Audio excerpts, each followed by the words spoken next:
Revelation 14, King James Version. So Revelation 14 it's a really incredibly supernatural chapter. It's kind of broken up in three parts. And so what's happening here is the most significant, the most important, the most amazing time since God made the planet, right? Basically, the late great planet Earth is getting ready to come to an end. And this is the setup. This is the celebration, if you will, because 144,000 are going to be standing in front of the throne, and they're going to be singing a new song. I think of it as marking a new time. You know, they've got a song that's never been sung before, and they're singing it at this time because this is incredible. Jesus is about to be, you know, King of Kings. This is harvest time. So there's going to be angels that will come out one last time, an angel that will come out one last time and provide salvation, redemption. Because that angel is going to be able to speak in every single tongue of every single nation. There's not going to be a person anywhere on planet Earth, whoever's left alive. And at this point, more than half of the world's population was taken or was killed or died in the aftermath, what have you. So we've got this time where the 144,000 now they're going to be singing. The angel is going to preach everywhere. You're going to have a chance, one more chance to come to God. And then Jesus is going to send his angels down to inform everyone Babylon has fallen, and we're preparing now for Armageddon, right? And we're going to separate the wheat from the tares. And it's harvest time. The earth is fully ripe. The grapes, the vine needs to be harvested. The grapes need to go in the wine press that are that of the tares. So here we go. Let's read Revelation 14 and verse 1. And I looked, and lo, a lamb stood on the Mount Zion, and with him 144,000, having his father's name written in their foreheads. So just a reminder, we were introduced to the 144,000 back in Revelation 7.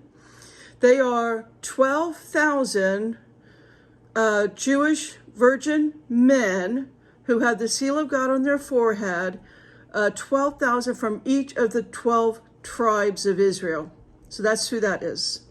And again, you see that back in Revelation 7. So they have the seal of God on their forehead. All right, 14 verse 2. And I heard a voice from heaven as the voice of many waters and as the voice of great thunder. And I heard the voice of harpers harping with their harps. So we do have angels playing harps. That's a real thing. Verse 3, and they sung as it were a new song before the throne, and before the four beasts, as the cherubim, that is the part of the throne of God. So the four beasts is the four heads of the cherubim, the lion, the bull, the eagle, and the man. The four beasts and the elders, and no man could learn that song but the 144,000 which were redeemed from the earth. These are they which were not defiled with women. That's why I said Jewish virgin men, for they are virgins. These are they which follow the Lamb whithersoever he goeth. These were redeemed from among men, being the first fruits unto God and to the Lamb. And in their mouth was found no guile, for they are without fault before the throne of God. And I saw another angel fly in the midst of heaven, having the everlasting gospel to preach unto them that dwell on the earth, and to every nation, kindred, and tongue, and people. So there you have it.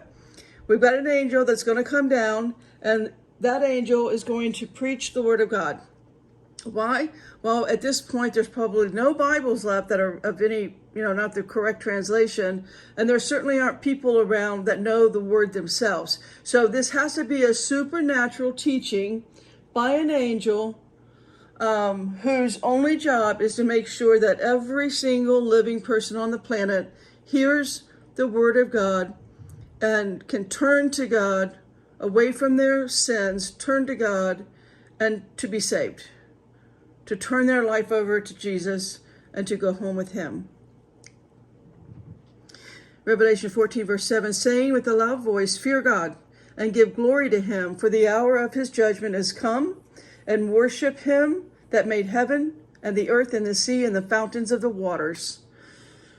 In verse 8, and there followed another angel, saying, Babylon is fallen, that great city, because she made all nations drink of the wine of the wrath of her fornication. So first there's the salvation angel, and now there's the angel of death, basically, the angel of destruction. Warning everyone, well, it's coming down on your head now. Verse 9, and the third angel followed them, saying with a loud voice, if any man worship the beast in his image and receive his mark in his forehead or in his hand. So we had the salvation angel, right? The first angel preaching the word of God. Then we have the second angel, that's a warning.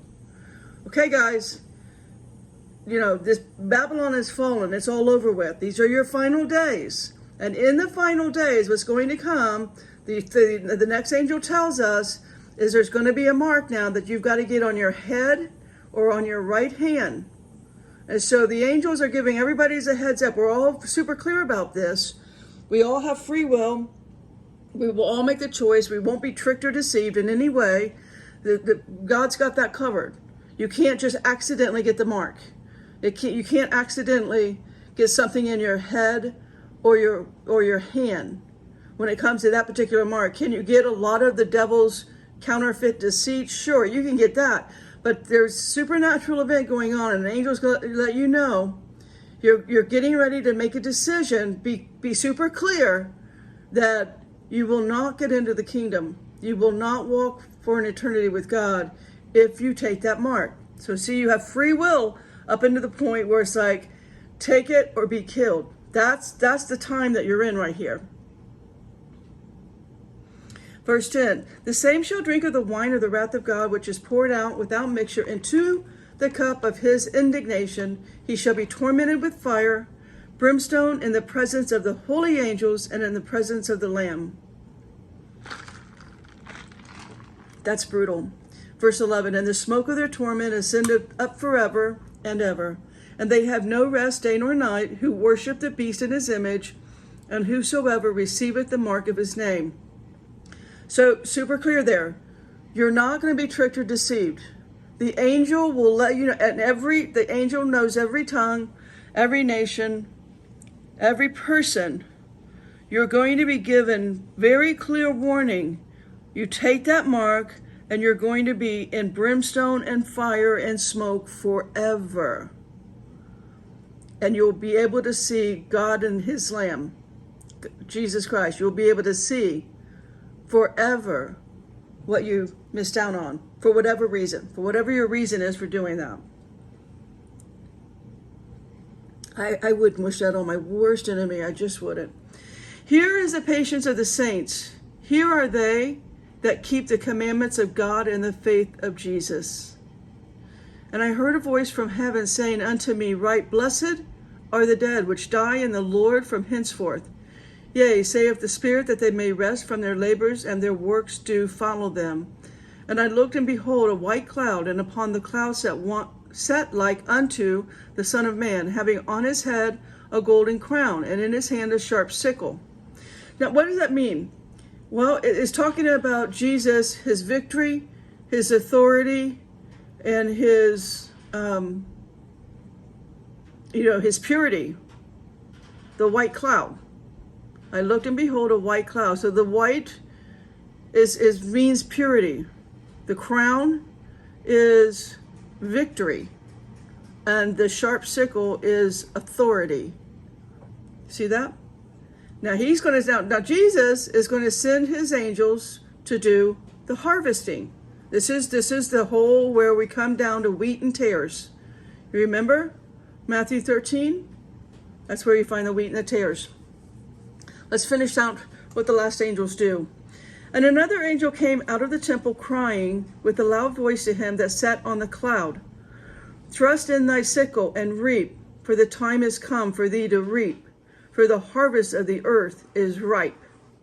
And he that sat on the cloud thrust in his sickle on the earth, and the earth was reaped. And another angel came out of the temple which is in heaven, he also having a sharp sickle. And another angel came out from the altar, which had power over fire, and cried with a loud cry to him that had the sharp sickle, saying, "Thrust in thy sharp sickle, and gather the clusters of the vine of the earth, for her grapes are fully ripe." So we got two angels. One, we're separating. There's a harvest going on, and the wheat and the tares are being separated. Remember, we're going to go into the barn. Is the seed in the barn? Remember that? Revelation 14, verse 19, "And the angel thrust in his sickle into the earth, and gathered the vine of the earth, and cast it into a great winepress of the wrath of God.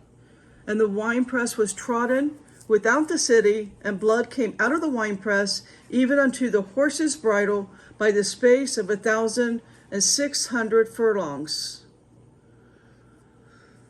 And all God's people said, "Read the word." King James at that.